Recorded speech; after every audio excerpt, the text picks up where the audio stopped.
ये कहानी एक ऐसी फर्जी टीचर के बारे में है जो अपने ही एक स्टूडेंट के प्यार में पागल हो जाती है और उसको पाने के लिए वो बेशर्मी की किस हद तक जाती है, आज की कहानी में हम जानने वाले हैं। तो कहानी की शुरुआत में हमें जेसन नाम के एक जवान लड़के को दिखाया जाता है जो एक स्टूडेंट होने के साथ साथ एक सोशल मीडिया पर्सनैलिटी भी है और फेसबुक पर उसके कई सारे फॉलोअर्स भी हैं क्योंकि सिंगिंग जेसन के पैशन होता है। इसके बाद हमें एक कैथलिक स्कूल को दिखाया जाता है जहां जेसन के पेरेंट्स समर वेकेशन के बाद जेसन और उसकी बहन जोई को स्कूल छोड़ने के लिए आए हैं। वही सारा नाम की एक लड़की को भी दिखाया जाता है जो जोई के रूममेट होती है और वो जेसन को लाइक करती है। जेसन के फादर चाहते हैं कि जेसन सिंगिंग छोड़कर अपनी पढ़ाई पर ध्यान दे, पर जेसन म्यूजिक को अपना प्रोफेशन बनाना चाहता है। वहीं सिस्टर रेबिका को दिखाया जाता है जो जेसन और जोई की टीचर है और वो जेसन के पेरेंट्स से ये प्रॉमिस करती है कि वो जेसन और जोई का ख्याल रखेंगी। इसके बाद सिस्टर रेबिका स्कूल की नई टीचर सिस्टर सोफिया से मिलती है जिसका आज स्कूल में पहला दिन है। वो सोफिया को इस स्कूल के नियम कानून बताते हुए ये कहती है कि यहाँ टीचर्स के लिए प्रोटोकॉल है कि वो स्कूल में बिना मेकअप के आए, जिसके बाद सिस्टर सोफिया अपनी लिपस्टिक मिटाने लगती है।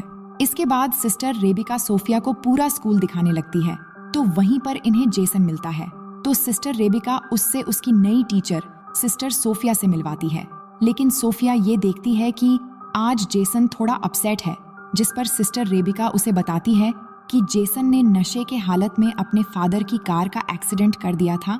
तब से जेसन के डैड उससे नाराज रहते हैं और जेसन स्टूडेंट होने के साथ साथ एक सोशल मीडिया पर्सनैलिटी भी है। अब इसके बाद जैसे ही सोफिया अपने कमरे में आती है तो वो अपने लैपटॉप में जेसन को देखकर उसकी तरफ अट्रैक्ट होने लगती है और जेसन को लैपटॉप पर ही किस करती है, जिससे ये पता चलता है कि सोफिया जेसन को पहले से जानती है। अब अगले दिन वो अपनी पहली क्लास अटेंड करने जाती है और सभी स्टूडेंट को अपना इंट्रो देती है, लेकिन उसी दौरान जेसन और सारा को बात करते हुए देखकर सारा को आगे बिठा देती है, जिस पर सारा को बहुत गुस्सा आता है। लेकिन ये देखकर जेसन की बहन जोई को थोड़ा अजीब लगता है क्योंकि कैथलिक स्कूल में टीचर्स इस तरह का रूड बिहेव नहीं करते हैं। अब जैसे ही सोफिया बुक ओपन करती हैं तो जोई कहती हैं कि क्लास शुरू होने से पहले सभी प्रेयर करते हैं, जिसके बाद सोफिया खुद प्रेयर करने के बजाय वो जोई को प्रेयर करने के लिए कहती हैं, जिसके बाद जोई प्रेयर करती हैं और उसके साथ सारे स्टूडेंट्स भी प्रेयर करने लगते हैं। तभी जोई देखती है कि सोफिया प्रेयर नहीं कर रही और वो ये बात अपने भाई जेसन को बताती है। तभी जेसन को उस समय सारा का मैसेज आता है, इसलिए वो जोई की बात पर इतना ध्यान नहीं देता। अब स्कूल के बाद सोफिया जेसन से मिलकर पूछती है कि क्या सारा तुम्हारी गर्लफ्रेंड है? तो जेसन कहता है कि मेरी कोई गर्लफ्रेंड नहीं है। ये सुनकर सोफिया बहुत खुश होती है, पर अगली सुबह वो जेसन और सारा को किस करते हुए देख लेती है और जेसन को क्लास में भेजकर सारा को डांटने लगती है, जिस पर सारा कहती हैं कि तुम मुझे नहीं जानती, मैं उस आदमी की बेटी हूँ जो इस स्कूल को फंड्स दिया करते हैं। लेकिन सोफिया को इस बात से कोई फर्क नहीं पड़ता और वो उसे जेसन से दूर रहने के लिए कहती है। अब क्लास के बाद सोफिया जेसन को रुकने के लिए कहती है और उसे कहती है कि तुमने तो कहा कि तुम्हारी कोई गर्लफ्रेंड नहीं है, फिर तुम सारा के साथ क्या कर रहे थे? जिस पर जेसन के पास इस बात का कोई जवाब नहीं होता, जिसके बाद सोफिया कहती है कि तुम एक बार मेरे चैम्बर में आकर मिलना। अब थोड़ी देर बाद जब जेसन सोफिया से मिलने के लिए जाता है तो वो देखता है कि सोफिया अपनी बॉडी को मॉइस्चराइज कर रही होती है। असल में सोफिया ने जानबूझकर अपने कमरे का दरवाजा खुला रखा था ताकि जेसन उसे ऐसी हालत में देखकर उसकी तरफ अट्रैक्ट हो जाए। अब अगली सुबह सोफिया जेसन से पूछती है कि वो उससे मिलने क्यों नहीं आया, जिस पर जेसन कहता है कि वो भूल गया था। अब यहाँ जेसन और जोई को स्कूल आए हुए 1 हफ्ता हो चुका है और वीकेंड पर उनके पेरेंट्स उन्हें अपने घर लेने के लिए आए होते हैं। वहीं सिस्टर सोफिया का जेसन के बगैर मन नहीं लगता, इसीलिए वो सिस्टर रेबिका से अपने आंटी की तबीयत खराब होने का बहाना करके स्कूल से लीव ले लेती है। इधर घर पर जेसन अपने डैड से कहता है कि वो स्कूल से 1 साल की छुट्टी लेकर अपने पैशन पर काम करेगा, लेकिन उसके डैड चाहते हैं कि वो अपना फोकस पढ़ाई में लगाए, जिस पर इन दोनों के बीच बहस हो जाती है और जेसन नाराज होकर बाहर आ जाता है और अकेले ही बाहर गाना गा रहा होता है। इसी दौरान सोफिया अपनी कार लेकर जेसन के घर आती है और छुपकर उसकी सिंगिंग को एंजॉय कर रही होती है। तभी जेसन को सारा का कॉल आता है, जिससे सोफिया गुस्सा होने लगती है और तभी सोफिया का पैर गलती से किसी चीज से टकराता है और आवाज आने पर जेसन उसकी तरफ बढ़ने लगता है। लेकिन तभी जेसन को जोई का मैसेज आता है और वो वापस अंदर चला जाता है। अब सोफिया किसी तरह सारा को जेसन से दूर करना चाहती है, इसलिए वो अपनी पहली चाल चलती है, जिसमें वो रात को सारा के कमरे में जाकर उसकी बुक में ड्रग्स रख देती है। लेकिन बाहर निकलते समय उसका सामना सिस्टर रेबिका से होता है, तो वो उन्हें बताती है कि उसे किसी की आवाज सुनाई दे रही थी, इसीलिए वो देखने के लिए यहाँ आई थी। इसी दौरान जोई नींद से उठ जाती है, जो सारा के रूम में ही रहती है, और दोनों की बातें सुनकर उसे सोफिया पर शक होने लगता है।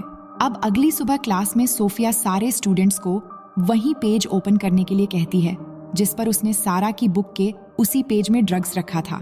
जिसके बाद वो सारा को ड्रग्स के साथ पकड़ लेती है और उसे कहती है कि तुम्हें इसके लिए बहुत बड़ी सजा मिलेगी। जिसके बाद इस बात की खबर पूरी स्कूल में फैल जाती है, जिसे सारा को स्कूल से सस्पेंड कर दिया जाता है। इसके बाद सोफिया सिस्टर रेबिका से कहती है कि आपको इस स्कूल की रेपुटेशन बचाई रखनी है तो आपको बॉयज़ के कमरों की भी तलाशी लेनी चाहिए। जिस पर सिस्टर रेबिका जेसन और उसके दोस्तों के कमरों की तलाशी लेते हैं और उन्हें जेसन के बेड से शराब की बोतल मिलती है। दरअसल ये काम भी सोफिया ने ही किया होता है, लेकिन जेसन टीचर्स को कहता है कि मुझे नहीं पता कि ये बोतल कहाँ से आई और किसने रखी है। अगर आपने मुझे सस्पेंड कर दिया तो उस काम के लिए मेरी लाइफ बर्बाद हो जाएगी, जो काम मैंने असल में किया ही नहीं। और अगर मेरे डैड को ये बात मालूम हुई तो इस बार वो मेरी जान ले लेंगे।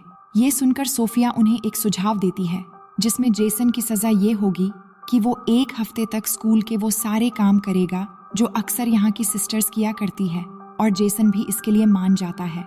अब इसके बाद हमें पास्ट का एक सीन दिखाया जाता है कि किस तरह सोफिया ने सोशल मीडिया पर जेसन को देखा और वो उसके सॉन्ग्स और उसके आवाज की फैन हो गई, और वो जेसन से मिलने के लिए सोफिया नाम की एक सिस्टर जो उसी स्कूल में ट्रांसफर होने वाली थी, उसका मर्डर करके उसे ठिकाने लगा दिया और उसकी जगह सारे डॉक्यूमेंट्स चेंज करके सिस्टर सोफिया बनकर स्कूल में एंटर हो गई।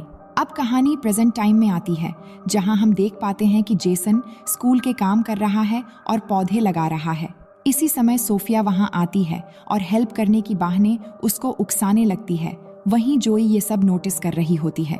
अब अगले सीन में हम देखते हैं कि सोफिया आखिरकार सारी धार्मिक हदों को पार करते हुए रात को जेसन के कमरे में एंटर हो जाती है, और अंदर जाते ही वो मोबाइल रिकॉर्डिंग ऑन करके रख देती है और अपने गले से नेकलेस उतारती है।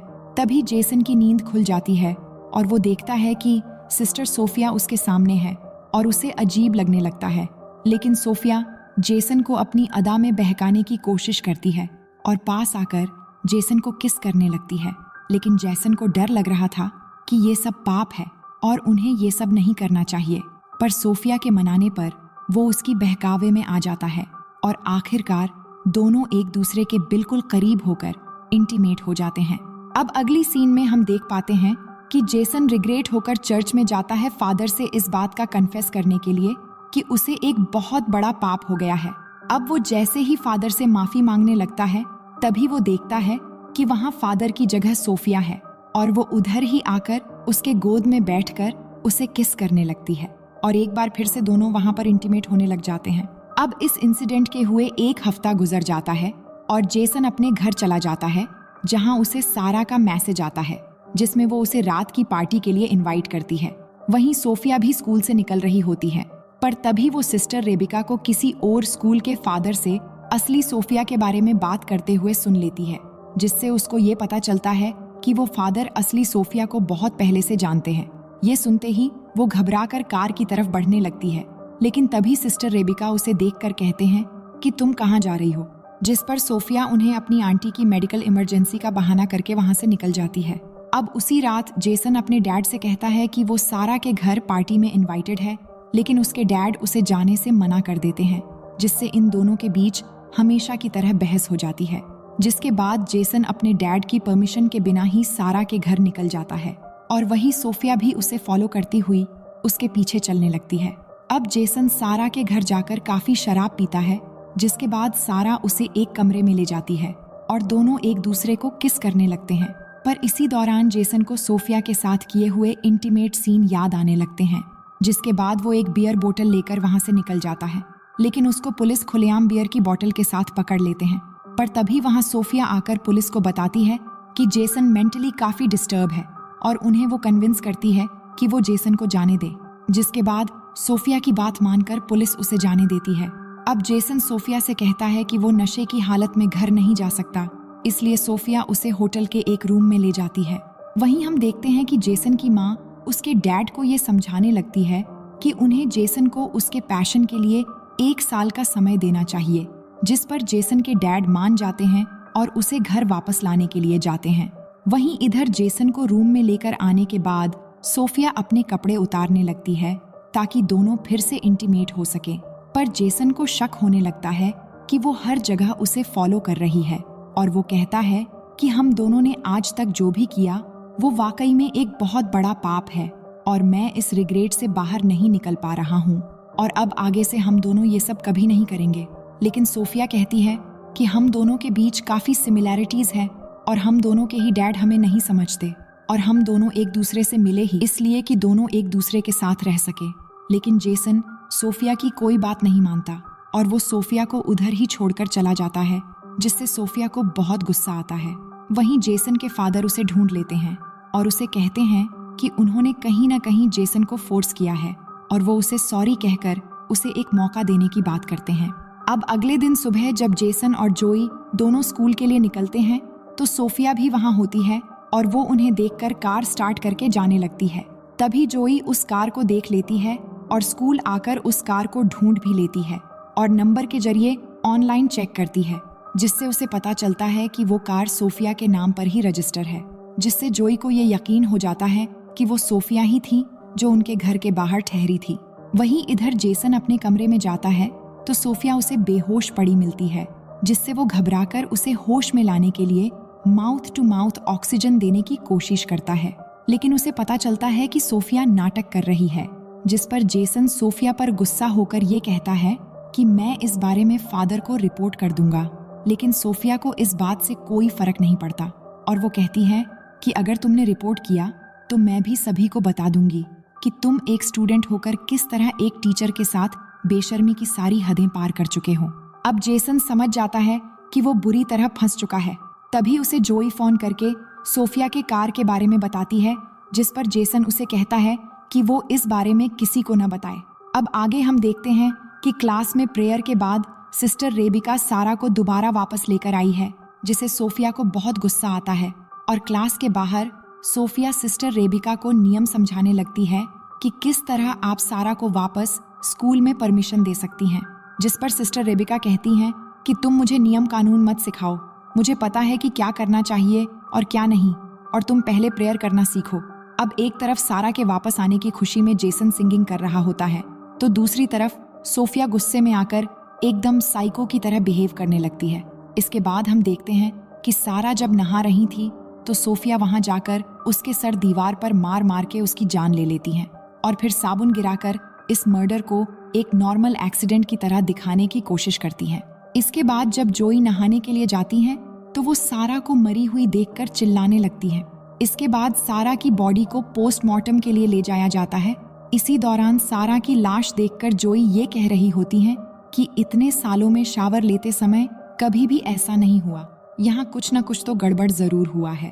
अब अगले दिन चर्च में प्रेयर करने के बाद जब सोफिया बाहर आती है तो जेसन सोफिया से कहता है कि जरूर तुमने कुछ किया होगा, जिस पर सोफिया कहती है कि पुलिस ने इसको एक एक्सीडेंट डिक्लेयर कर दिया है और वैसे भी यहाँ कोई गुनहगार नहीं है और सबसे बड़े गुनहगार तो तुम हो जिसने एक नन के साथ संभोग किया है। ये कहकर वो उसे वो MMS दिखाने लगती है जो उसने इंटीमेट होने के दौरान छुपाकर रिकॉर्ड किया था और वो कहती है कि अगर तुमने सारा के बारे में कुछ भी अपनी जबान से निकाला तो मैं ये MMS सोशल मीडिया पर वायरल कर दूंगी। अब अगले दिन सुबह जब सोफिया जेसन और जोई को घर जाते हुए देखती है तो इस बार वो सिस्टर रेबिका से अपने आंटी के डेथ का बहाना बनाकर वहां से निकल जाती है और उसी रात जेसन और उसकी फैमिली डिनर के लिए बाहर एक रेस्टोरेंट में जाते हैं, पर वहां वो देखते हैं कि सिस्टर सोफिया भी यहाँ आई हुई है। इसके बाद सोफिया जेसन के पेरेंट्स को अपना इंट्रो देती है, जिस पर उसके डैड उसे अपने साथ ज्वाइन होने के लिए कहते हैं। लेकिन जेसन नहीं चाहता कि वो यहाँ बैठे, पर उसके डैड सोफिया के बैठने का इंतजाम कर देते हैं और वो उनके साथ बैठ जाती है। लेकिन जेसन अनकंफर्टेबल होने लगता है और ये सब उसकी बहन जोई नोटिस कर रही होती है। वहीं सिस्टर रेबिका सोफिया के आंटी के डेथ पर फूल भेजने के लिए उस जगह का पता लगाने की कोशिश करती है, जिससे उन्हें ये मालूम होता है कि उधर किसी की भी डेथ नहीं हुई और ना ही वो सोफिया का एड्रेस है।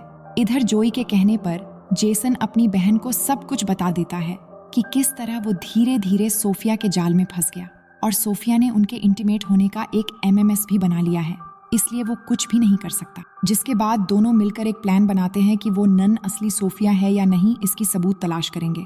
अब अगले दिन हम देखते हैं कि सिस्टर रेबिका को रात के कॉल पर सोफिया पर शक हो चुका था, इसलिए वो सोफिया को अपने कमरे में बुलाकर ये कहती है कि जब से तुम आई हो कुछ न कुछ गड़बड़ होता ही जा रहा है और तुम्हारे आते ही मैंने अपने बेस्ट स्टूडेंट्स को सस्पेंड भी कर दिया और अब तुम्हारी आंटी की डेथ का झूठा खबर भी पकड़ा गया है। ये कहकर वो फादर से कंप्लेंट करने जाने ही वाली होती है, तभी सोफिया एक लैंप से मारकर सिस्टर रेबिका को घायल कर देती है। वहीं हम देखते हैं कि जेसन और जोई सोफिया के कमरे में पहुंच जाते हैं उसके खिलाफ सबूत ढूंढने के लिए, जहां जाकर उन्हें असली सोफिया का लैपटॉप मिल जाता है और साथ ही उस लड़की का लैपटॉप भी मिलता है जो सोफिया बनकर यहाँ आई हुई है, जिसका असली नाम लॉरा है। और वो देखते हैं कि उसने जेसन के कई सारे पिक्चर्स सेव करके रखी हुई है। ये देखकर वो दोनों समझ जाते हैं कि लॉरा पूरा प्लान बनाकर यहाँ आई है। अब ये बात वो सिस्टर रेबिका को बताने के लिए जाते हैं, तभी उनका सामना सोफिया यानी लॉरा से होता है और वो जेसन के हाथ में अपना लैपटॉप देखकर ये समझ जाती है कि उसका राज खुल चुका है। लेकिन वो जेसन से अपने पागलपन का इजहार करते हुए ये कहती है कि तुमने जितने भी गाने गाए हैं वो सब मेरे लिए ही थे, जिससे जेसन और जोई समझ जाते हैं कि ये लड़की पूरी तरह से साइको बन चुकी है। जिसके बाद वो आगे बढ़ने लगते हैं, लेकिन तभी मौका देखकर सोफिया जोई पर लैंप से वार कर देती है, जिससे जेसन गुस्से में आकर उसका गला दबाने लगता है। तभी वो जेसन के पैरों के बीच लात मार देती है, जिससे वो दर्द से गिरकर बेहोश हो जाता है। जिसके बाद वो जोई को फिर से उसी लैंप से मारने ही वाली होती है, तभी वहां पर सिस्टर रेबिका आकर उसके हाथ से वो लैंप छीन लेती है, लेकिन वो सिस्टर रेबिका को भी मारने लगती है। तभी जेसन होश में आकर अपनी जेब से स्क्रू ड्राइवर निकालता है और सोफिया की पीठ में वार कर देता है, जिससे वहीं पर सोफिया की मौत हो जाती है।